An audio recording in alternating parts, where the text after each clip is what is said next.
Before I begin, if you hunt for stories that live between what was written and what was scrubbed away, consider subscribing so you can follow when the next quiet record is opened. And tell me where you are in the comments, your town or county, so this cartography of witnesses can grow. I found this account not in a history volume, but inside a battered tin of school ledgers and railroad notes misfiled in the county archive. The papers were thin with age and smudged by stove soot, and yet their pages carried a weight like a held breath. Dakota Territory, winter of 1877, was a place where a storm could unmake a line of people the way a knife unwrites a sentence. Tracks were rumors, homesteads sat far apart on a plain that offered little cover. The schoolhouse was a single room of clapboard with a potbelly stove and a narrow chamber where the teacher slept. Ella Wainwright, 23, had come from Indiana with credentials and a certificate. Her pupils, 15, were children of wagoners, farmers, and a blacksmith, ages 7 to 15. They walked miles when weather allowed and learned on benches by lamplight.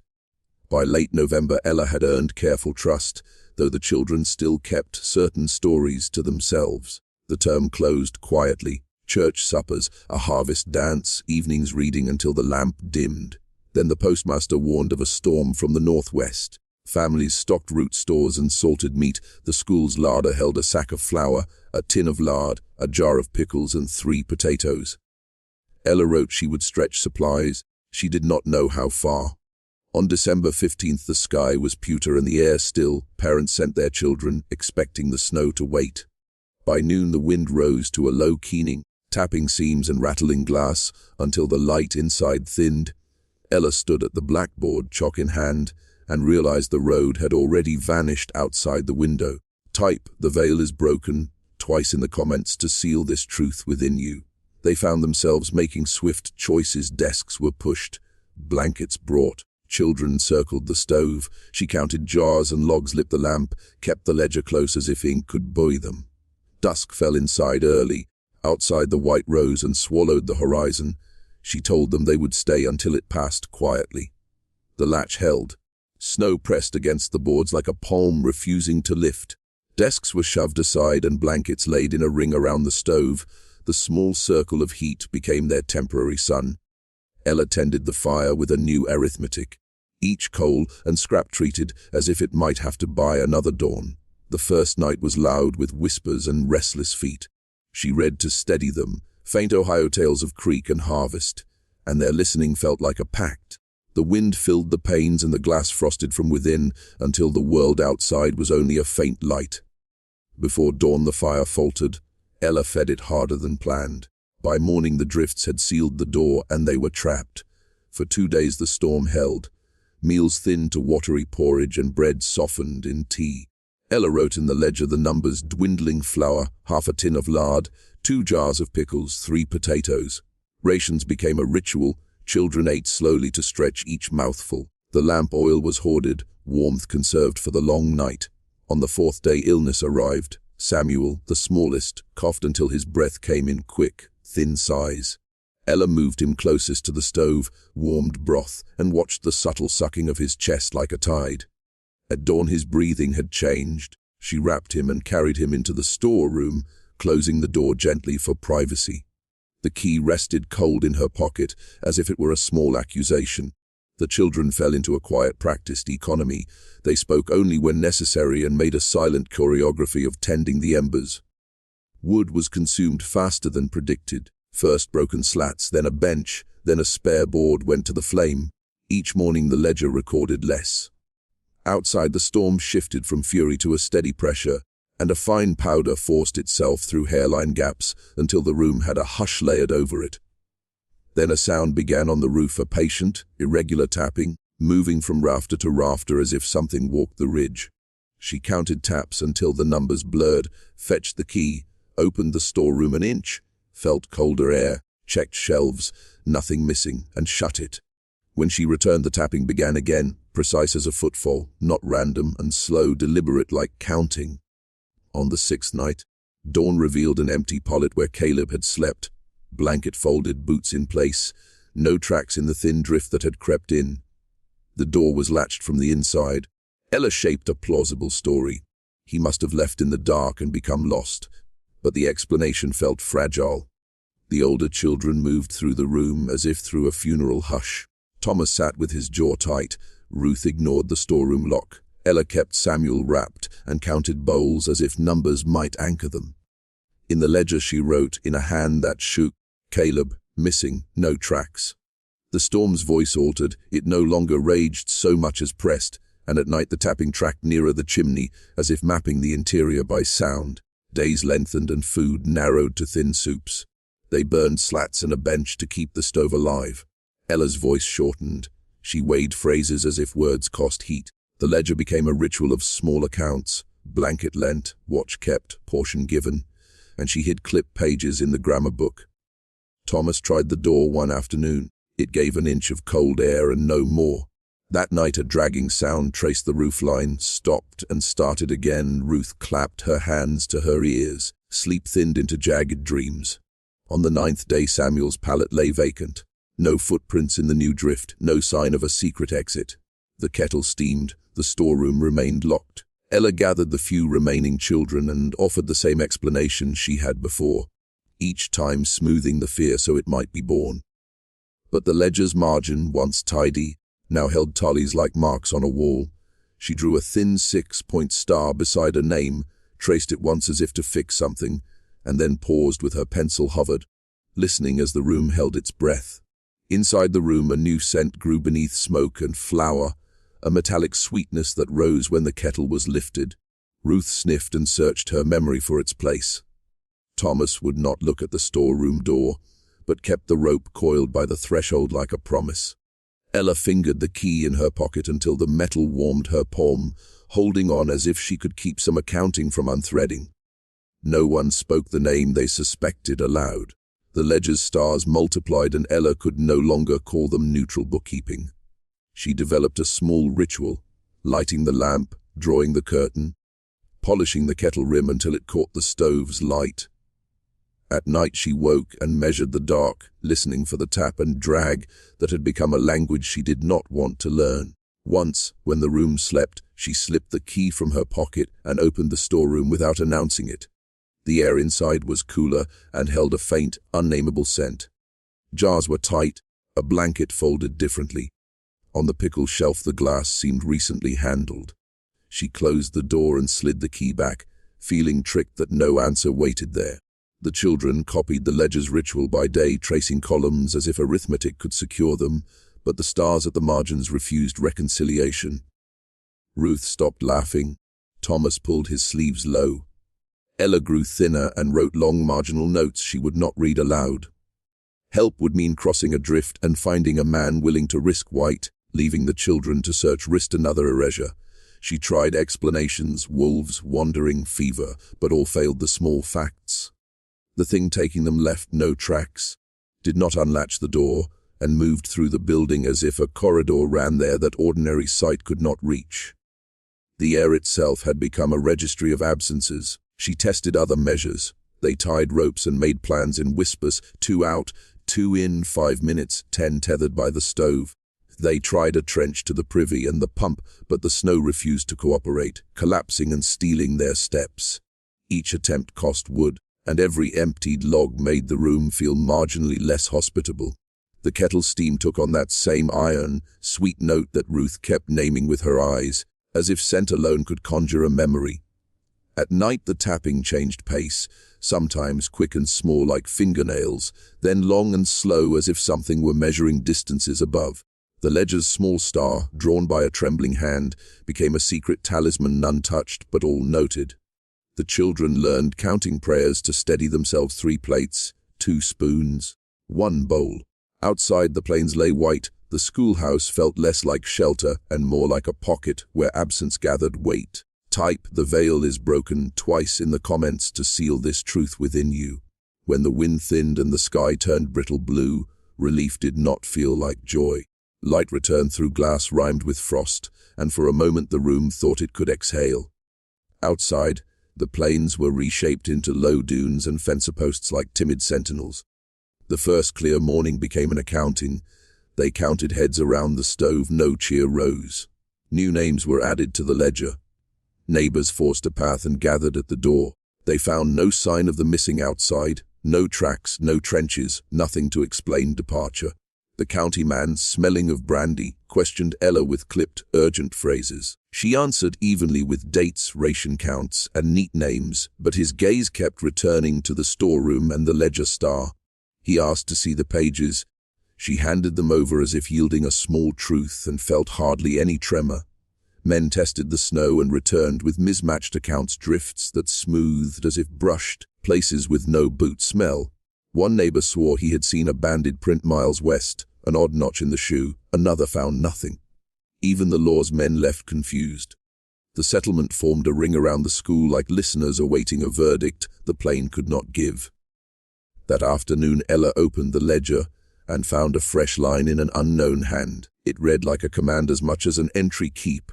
What is taken is kept. Beside it someone had drawn the small 6-point star again. Whispers spread. Some neighbors blamed the site, an old survey marker, an old wrong to be left undisturbed. Others muttered about Ella's past. A county clerk recalled a faded entry from years earlier where a 6-point mark sat beside absentees after a storm. It had been ignored. Men argued for search parties and notices to the next town. Some urged burning the school, others insisted on boarding it up. Ella could not decide which lesser horror to invite, flames that might reveal or silence that would harden into rumor. She copied the ledger's new line into a private journal: keep. What is taken is kept, and drew the small star beneath it. The ink sat on the page like a pale wound. The children slept closer, and each time the door opened someone checked the ledger, hoping the numbers would give them back what absence had taken. The settlement's patience narrowed. Men who had argued quietly in doorways now demanded answers with louder voices. A delegation came from the nearest town with a voluminous ledger of its own and questions about liability, about what a county owed a cluster of parents when children simply stopped being. They inspected the school's books with bureaucratic faces and noted patterns that unnerved even the hardened. On a brittle sheet dated nearly 20 years earlier, they found an entry where an unnamed teacher had recorded a winter and then, in the margin, placed the same 6-point star beside a list of names. That sheet had been boxed and filed away in an office that preferred neatness to mystery, but the men read it aloud and the sound of the words left a chill. A phrase repeated, marked and kept. When asked how such a notation could exist, the clerk shrugged and said records often preserved oddities that later phonies made plain. The word kept felt like a hinge. Suddenly the ledger was not just a local tool but an instrument tied to other papers, other winters, other small vanishings stretched along county ledgers like a dotted seam. People began to look at the school not as a place of instruction, but as a node in a pattern that suggested design. Talk turned to old institutions. The distant surveyor's office, the church trustees, the land company that had sold plots and recorded odd easements, and whether someone had rearranged how absences were accounted for. Conspiracy flourished in cold weather. Rumor needed little oxygen. Ella sat through meetings where polite men circled the question, never quite touching the possibility that some local apparatus might be complicit. She felt the ledger's star like a weight in her pocket. She found herself drawing it absent-mindedly on the margins of her own notes. She began to pry at paper maps, land deeds, and old transfer notes. Each page offered a small misalignment. Parcels shifted, easements noted in fine print, and she imagined lines on a map that did not match a human life closely. Days blared into a tense new ledger of motion. Volunteers came and left, some promising help and then withdrawing, some simply too frightened to continue.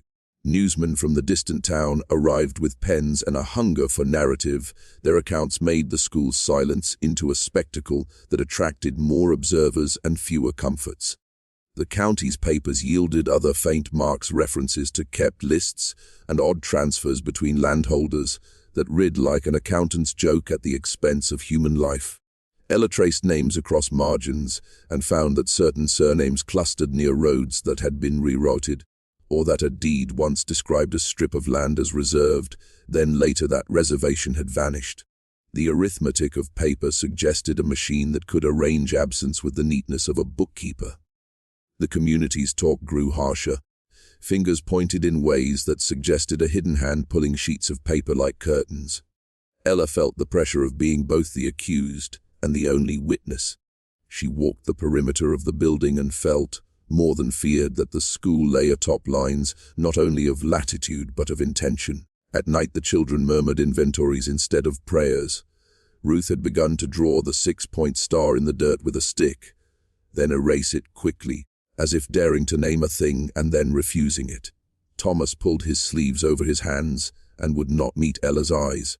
In the quiet hours, Ella sometimes thought she heard children's voices speaking in a cadence that was not entirely their own, as if lines of another song had been threaded through their speech.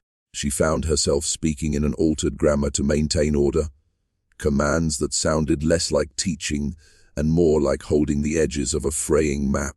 In the ledger she made a notation she did not understand, an initial, a date, and beside it a short phrase, "account closed," then crossed it out. One night she listened until the tapping folded into a sequence she could map on paper, the pauses and strikes forming the angles of that 6-point star. Mapping it felt like tracing a key. She closed her eyes and felt the school rotate around that geometry and then waited quietly. Mapping that rhythm changed everything. What had felt like random tapping arranged itself into deliberate geometry. The intervals, once charted, drew the angles of a 6-point star when lines were connected. Ella, with a stub of pencil and ruler, traced the pattern across ledger margins until the star emerged like a negative cut into the paper. The act of tracing made the house feel smaller and the absence larger.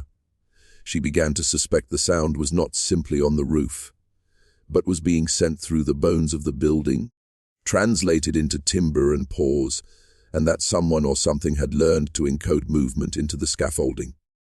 When she showed Thomas the sketch, his reaction was not surprise, it was recognition made brittle. He touched the page as if it were a wound. They tried to speak the pattern aloud, saying the count of taps and pauses, and found the numbers lodged in their throats like a ledger of breath. The more they worked the pattern, the more the air seemed to listen. Even the kettle's steam drifted in shapes that made them glance at one another. Ella took the sketch to a town clerk who had once worked mapping property lines. He frowned, then flipped through municipal plans and found the star again, marked faintly on an old survey drawing beside language that read, "Reserved for keeping." He used words like reservation and easement. Ella heard them and felt the word keeping twist into an instrument. The clerk suggested land companies sometimes marked parcels with mnemonic signs for later claims. That night, at the stove ring, Ruth carved the same star into the floor with a knife and then covered it with a thin scrap of fabric as if hiding a bruise. The ledger's star no longer felt like a mere notation. It had become a presence. The map hinted at an infrastructure, a set of arrangements and laws that could make an absence into property. Some men in town began to speak of easements and strange old covenants. Their voices carried the careful tone of men who had been taught to speak big things small. Ella realized the ledger could be a tool of purchase and erasure, a legal machine that made an absence count as property, and therefore enforceable. The notion that absence might be written into law shifted the town's energy from pity to calculation. Agents from a distant land company arrived with leather satchels and papers stamped with authority, claiming only to be curious. Their questions, however, traced the ledger's margins like fingers following a seam. They asked for copies of the school's books, for lists of names, and for details of who had been present on certain dates. Their manner suggested patience and a presumption that every datum could be turned into title. Ella watched them and felt the brittle certainty that some apparatus wanted her records, because records could be used to claim, and claim could become proof that the missing had been kept in some registry. She resisted giving up the original ledger. When a county official insisted that copies sufficed, the agent smiled thinly and spoke of precedent, the way paper precedents became law when no one contested them. Ella's refusal was met with a polite insistence, and then a veiled threat: hand over the originals, and the town will be consulted. Refuse and the county might take custody of the records for safekeeping. The phrase safekeeping landed in her ears like an accusation. That evening, after the men left, she copied the crucial pages by lamplight into a private journal and hid the original ledger wrapped in oilcloth beneath floorboards. Her hands were steady, but her heart felt unnatural, as if something inside had learned to calculate edges rather than love. The children watched her with a new, silent attention. They had begun to sense that possession could be an act of violence as well as a safeguard. In the night after she hid the ledger, the tapping above the roof returned with a new cadence, slow and sure, and for the first time the sound seemed to answer the ledger's own marks. It was as if the house itself had become an instrument tuned by paper and not by human hands. Ella read the single word as both threat and ownership. She woke at odd hours listening for any change in the house's breath. A few neighbors volunteered night watches. Thomas kept long vigils by the stove, his eyes catching lamp glare like small moons, and offered silent, patient company. In the weeks that followed, more papers surfaced. A battered bundle from a long, dead clerk revealed transfer forms and unexplained endorsements, small notes that referred to custodial holdings and reserved accounting, alongside property descriptions. There were minutes from a trustee meeting where a local improvement plan had been proposed and quietly approved, and even a terse notation that read, "Considered for reservations." The language was legalistic and bland, but its effect was chilling bureaucratic ink that could fold absence into a ledger entry and thereby into a claim. Ella read until her eyes blurred, tracing the same 6-point star across marginalia and postscript until its repetition felt like a punctuation to a larger sentence. Alongside these papers, there was a name repeated, a surveyor and then a trustee, a surname that reappeared in deeds and in the slim pages where absences had been listed as accounted for. The pattern was not proof, but it was an architecture. Paperwork arranged so that erasure could be catalogued. Men who had once carried authority now seemed like instruments of a system that preferred neat exits to messy rescue. Ella felt the school afresh as a locus where legal, moral, and physical boundaries had been blurred by a long sequence of small, calculating choices. She began to think of the ledger as both evidence and bait, a document that, if surrendered, could be rifled into claims with no one inside the building to contradict them. The thought made her hands cold. She tightened her resolutions. The ledger would stay hidden. She would not allow the town's records to be folded into some distant company's claim. Yet even as she vowed to protect the paper, she found herself obeying another strange compulsion: to count. She invented sequences for the children to say, counting that sounded like prayer and like arithmetic, numbers that made them say names aloud in the only way she could imagine turning absence back into presence. Neighbors split. Some wanted law and lawyers, others wanted to burn the building and be done. A few older women remembered a teacher decades earlier who had catalogued absences and then vanished from records. That recollection moved through talk like a cold hand. Ella's counting ritual altered the children's speech. They began to say names in quiet sequences, as if enumerating presents could hold the world together. And sometimes a child's face relaxed during the count. Ella was careful now. Late one night, when the house had settled and the children's breathing formed a soft tide, Ella crept to the storeroom and pulled up the floorboard above, where she had wrapped the ledger. Her fingers were careful, as if paper might tear. Under oilcloth lay the ledger, thicker at the spine from additions she had not made. When she opened to the copied pages she had set aside, she found new entries not in her hand, unfamiliar names, a date from a long ago winter, and beside each a neat mark like a tally. The handwriting was cool, clerkly. Tucked beneath the ledger, wrapped in cloth, was a small iron disc pierced with 6 holes in a precise pattern. It smelled faintly of metal and smoke. The disc felt like a token or stamp. She ran her thumb along its edge and found an indentation that matched the star. For a long moment she sat, listening to the kettle's tick and to the house settling, the disc in her palm feeling like both answer and question. She pressed the disc to a scrap and left a pale 6-point imprint. The act made the room tilt. She rewrapped the items and slid them into a hollow beneath boards. After that night she dreamed of shifting maps and names that moved like pieces. She did not tell the neighbors. In the morning a child offered a scrap with a faint star imprint, as if the disc had been found in sleep. Ella put the scrap in the ledger and, without fully understanding, crossed her own name at the top of the list. Crossing her name felt like punctuation and surrender. It began as a mark of fatigue and became, In the quiet, a line that read like consent. She kept the secret and Thomas observed she moved more slowly. The men continued their quarrels with agents.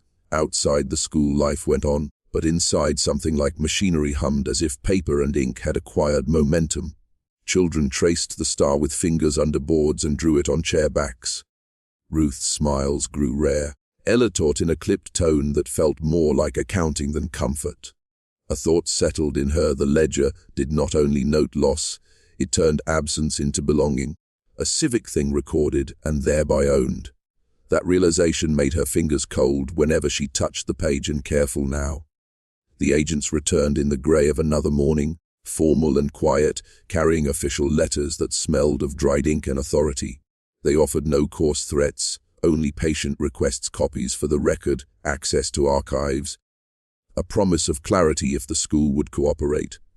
Behind their manners was the same assumption Ella had come to dread, that records, once folded into other hands, became instruments of ownership.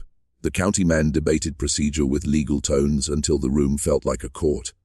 Neighbors divided into factions, those who believed in process, and those who trusted the danger of process less than a fire. The agents wanted to catalogue, the men with axes wanted to pull boards and find what lay beneath. Thomas stood beside Ella and said nothing. He had become thin with keeping watch, his eyes tagged movement like a sentinel. In the middle of negotiation, a child found a mitten half buried in drift and handed it to Ella. It was small and browned by cold, but stitched with a simple 6-point star in faded thread. The sight of it halted the formal talk, as if someone had thrown a stone into a still pond and every ripple became a question. The county man paled and the agents exchanged glances with a new respect for the scene's gravity. Who had stitched that mitten and why? Whose hand had placed it in the drift? The presence of the star on a child's mitten anchored the ledger's symbols to flesh and not only to paper. The argument turned harder then. One neighbor, an older man who had been silent until that hour, spoke of a family that had lost children to winters and never found them again, and how, decades ago, a token like that had been found at the edge of a field. He said the token had been turned over to a surveyor who then marked his maps with a star. The word keepers surfaced in whispers and no one was eager to explain further. It became obvious that this was not merely local misfortune. There were patterns, names, receipts that looked like consent. Ella tucked the mitten into her dress and refused to surrender the original ledger. Instead, she offered copies and a promise to share information later by morning. For now. After the agents left, the settlement's mood hardened. A small committee formed to guard the children and the school, but decisions were fractured by fear and by the knowledge that the law could be a tool as easily as it could be a shield. Ella organized watches and instructed the older children in the cheap theater of vigilance, two at the door, a pair to check the stove, a rotation to the storeroom. She taught them to call names aloud and to listen for answers. The nights became exercises in attention. Some neighbors volunteered to bring wood and provisions. Others watched at a distance as if proximity might oblige them beyond courage. Thomas spent long hours checking knots and rope, and Ruth began to fold small parcels that contained nothing useful but which seemed to comfort hands on the verge of doing something. For a few days this fragile order held. Then, on a damp grey morning, with light strange and thin, a child who had been at the stove when the count began vanished while everyone watched. There was no bolt, no fight. He simply was not there when a boy reached for a spoon. His palate was still warm. His blanket lay in the same shape. No tiny door, no hatch, no dragged covering. The room inhaled and held. Someone screamed and then no one screamed, as if the sound had been swallowed by the very law that had begun to measure absence. The ledger took another name. The onlookers accused one another with words that rushed like cold water. Who had the watch? Who had turned? Who had been distracted? Faces reddened and then went pale. Ella felt a rupture inside her, a knowledge that the ledger's geometry was not only symbolic but effective, that a line on the page fed the world with a kind of sanctioned forgetting. The county men said the word unexplained, and the agents wrote notes and took a neutral stance that felt like calculation.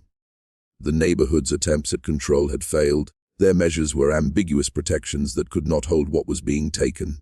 Temper rose. Some urged flame, burn the ledger and purge the place. Others demanded law, depositions and constables, trusting a process that had failed. Ella thought of paper as both danger and defense. She watched faces and felt the ledgers pull like a small gravity and waited patiently. Ella began to chase the paper trail beyond the town. She rode, on a borrowed sled, and with a neighbor who still trusted her, to the registrar in the county seat, and read with shaking eyes through the old folios. The pattern appeared across documents that should not have matched: a repeated notation here, an unexplained reservation there. A name recurred, a surveyor who had once been an agent for a land company and later served on a board of trustees that approved local improvements. The man's handwriting turned up in ledgers and letters, always adjacent to clusters of absentees after storms. Ella felt a cold thread tie her to a long sequence. The registrar offered plat maps and faint marginalia while he spoke in the safe, careful language of bureaucracy. His indifference felt like a kind of cruelty. Ella asked why such marks had not been pursued earlier. He shrugged and said that records are often noise until someone turns them into signal.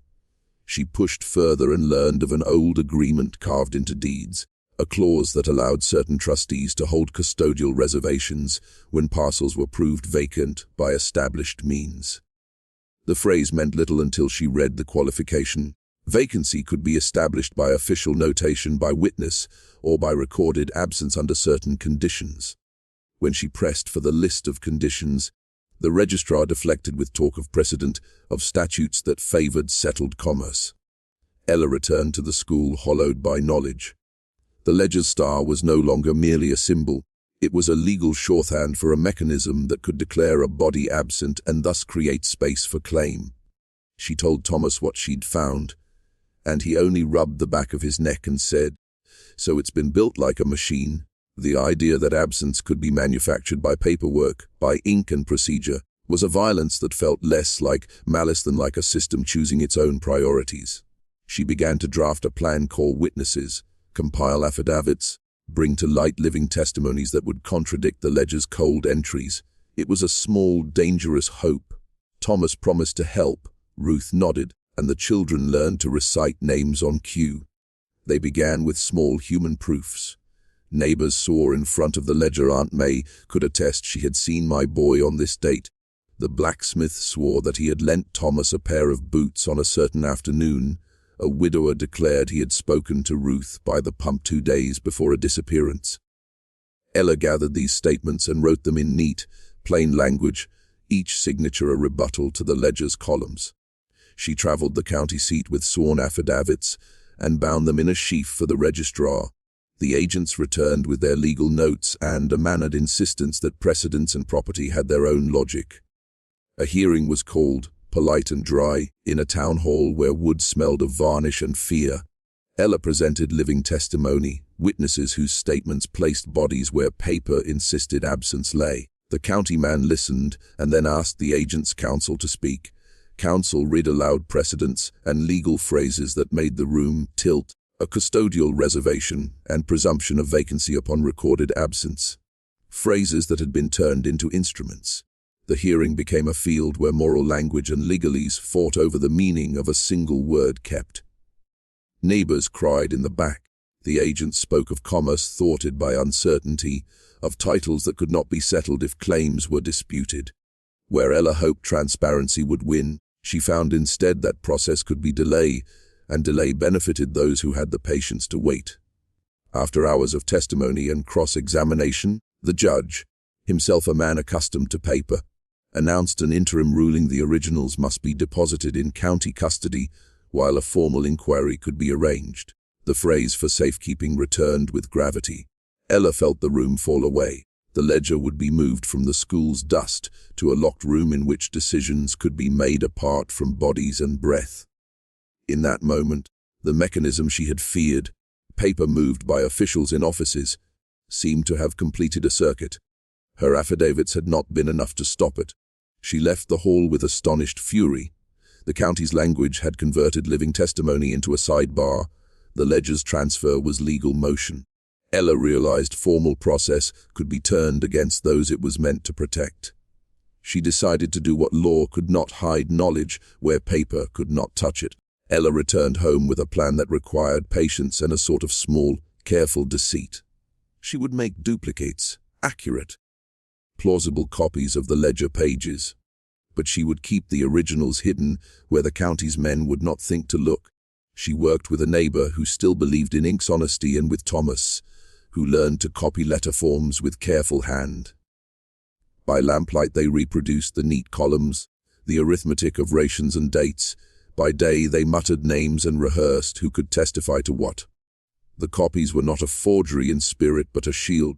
If the county removed the originals, the town would still have working records to feed into daily life and to create friction. Ella then took the real ledger and the iron disc wrapped in oilcloth and carried them to the hollow beneath the church's old foundation stones, a place the agents had overlooked as too public and too profane for careful men to search. She slid the package into a crevice and sealed it with mortar that would look like an ordinary repair. She left a small notch only she knew to find. Hiding the ledger felt like burying a small, dangerous child. The act gave Ella the tremor of guilt and a strange relief. For a while the strategy worked. The county took custody of the copies and the argument in town continued in paperwork while daily life carried on. Yet the ledger's influence did not end with its concealment. The pattern of loss persisted. New nights brought new tap patterns. Children who slept near the stove sometimes woke and whispered names as if reciting long lists to a listener only they could see. There was a growing sense that containment by paper was not the only mechanism. Something else, old, procedural, perhaps architectural, still ran its quiet program. Rumors hardened. Some accused Ella of hiding records for her own reasons. Agents found the copies suspicious and insisted on originals. Lawyers argued chain of custody. A county engineer examined seals and bindings. Ella taught longer inventories and stitched stars into mittens so children would carry names. Thomas kept night watches until he could barely stand. Ruth sat near the stove and counted aloud to steady herself. Outside, the plane held a slow patience. Absence kept its own clock and measured time in the long arithmetic of winter and law. In the bleak hours before dawn on a day that promised no mercy, Thomas took a reckless step. He had watched the ledger and the iron disc like a man counting sacrificial motions. He could no longer bear the ledger's arithmetic. Without a ceremony or council, he uncoiled the keys the county had left with the copies and unlocked the room where officials had stored the town's version of truth. The agents had assumed custody would be orderly. They had not expected neighbors to act. Thomas, with a pair of men who trusted him, carried the copies out into the yard and set them on a flat stone. Then, as if mimicking old rites, they fed match after match to the paper. The pages blackened and curled in a bright, hungry light. People gathered and watched the smoke eat the records. Ella stood at the window with a small, complicated grief. She had prepared for loss, yet seeing the copies burn felt like watching a child's nursery go up, necessary and terrible at once. The smoke rose and somehow smelled like the old ledger's iron sweet note, and when it cleared the town had only ash and charred fragments. Some cheered, others turned away. The agents were furious. Council spoke of obstruction and evidence tampering. The county men argued for law and custody. Thomas, suit streaked, said simply that paper should not be the only thing that decided who lived or did not. His act bought time and confusion, but it also escalated things. The agents now had both legal cause and public anger on their side. They demanded immediate restoration of originals, and their manner grew sterner. That night, when Ella checked the hollow under the church stones, she found the ledger where she had hidden it, but the iron disc was missing. A scrap of oilcloth lay where it had been folded, and an imprint of 6 points dimmed the mortared edge. Someone had removed the disc and left its absence like a signature. The absence of the disc was a new threat. It meant the mark could be stamped elsewhere. The agents intensified searches, and men with official badges combed the church grounds. Thomas was questioned, and the town's anger splintered into blame and fear, and nights became sharper still. Ella's nights narrowed into a single pursuit: find the disc and learn who was stamping absence into claim. She followed rumors like threads. A traveling man spoke of a surveyor visiting a neighboring county, of a neat 6-point mark found on a fence post, and then on a property's ledger the next week. A woman at market whispered she had seen a man with a banded boot and a scorch on his palm, and that he paid little boys to fetch coffee while he walked boundary lines. Each story layered into another until it formed a crude map of movement. The disc did not travel alone. It rode with men who wore titles and offered polite phrases about development. Ella gathered names and plotted them in the ledger's margins, turning rumor into a list that could be traced. She formed a plan that required cunning more than force to lure the disc back into town by making a claim impossible to ignore. She would stage a human ledger. Living signatures would be offered in public, bodies present to contradict paper. The idea angered and frightened many. It also drew people who had nothing left to lose. They rehearsed testimonies and brought witnesses from outlying farms whose memories were precise and painful. On a market day, she stood before a gathering and spoke of faces and dates and voices, asking those who could prove a body had been present to stand. One by one, people answered, names spoken aloud like offerings. The agents watched with clipped comm, and the men from the land company leaned forward. When Ella asked for the county man to announce official action, he stalled. That hesitation mattered. It left a place for presence to lodge. The crowd swelled with human proof and slow noise, the kind that cannot be accounted for on a page. Somewhere in that swell, a notice arrived. Men coming from a longer route, bearing a parcel of papers with an official stamp. The echo of their steps sounded like the ledger's tapping, and the crowd held its breath. The parcel was placed on a table and opened. The papers were claims with a faint 6-point impression. Gasps moved through the crowd. She realized the disc's imprint could be stamped anywhere now, turning legal paper into a machine that made absence into title without bodies present. The town's fragile defenses felt suddenly inadequate. Ella called a gathering that would serve as both testimony and protest. She invited anyone who had lost a child, any neighbor with an unshakable memory, and those who had seen a mark or token. Word spread, and the town square filled with faces lined by frost and resolve. She stood with the ledger, the copy she had kept for public use, and addressed the crowd. Her voice was not the pleading of a frightened woman, but the cadence of someone who had measured injustice and now named it. One by one, people stepped forward. A farmer who remembered a boy at the fence on a certain date, a schoolmate who had played with a missing child's whistle the last time she had seen him, an old woman who had once found a disc in a field and watched a surveyor mark a lot. They gave sworn statements in public, names spoken aloud to make them present. Then Ella did something that belonged to ceremony more than law. She asked for anyone who had papers with that 6-point impression to bring them forward. An agent in a neat coat stepped up with a small packet of documents. When the packet was opened, the crowd saw their own faces and names mirrored back in formal ink, accompanied by a faint impression of the star. It felt like betrayal made legible. Ella then asked the crowd to speak names in a rolling chorus, a long, loud inventory of the missing. The sound filled the square and spilled into the roads. It became a living record. Someone in the crowd, a young man who had worked in the county clerk's office, brought forward a ledger shredded and reassembled. He showed how marks could be pasted and retitled. The spectacle forced attention and embarrassment. The agents muttered about process, but the public nature of the testimony had shifted the balance. For a moment the registry trembled. An official could not simply assert a stamped claim when 100 voices insisted on presence. The agents paused, legal arguments muted by the chorus of witness. They left with stiff faces and plans to appeal, and for a short while the town had a reprieve. Yet the iron disc remained unaccounted for, and the ledger's mechanism still loomed beyond their voices. The plane stayed patient still. Years later, the schoolhouse stood in county reports as a place that taught hard lessons. The ledger moved through official custody, studied at intervals like an old instrument that had once been used and now required care. The iron disc was never retrieved. Some towns said a surveyor took it away, others that it left with a man who had neat boots and a traveler's gait. A handful of missing names returned in distant records, listed as wards or recorded on other household rolls, but several names never reappeared in any register. The town rebuilt routines. Children were taught to say their ancestors' names aloud, to keep them living outside paper. Ella kept a small, private book where she recorded names, dates, and odd marginalia that might have been missed by officials, and on winter evenings she walked to the hill to look across the plain that had once been a map of absence. She taught that records were not neutral. She taught that language could be used to hold and to erase.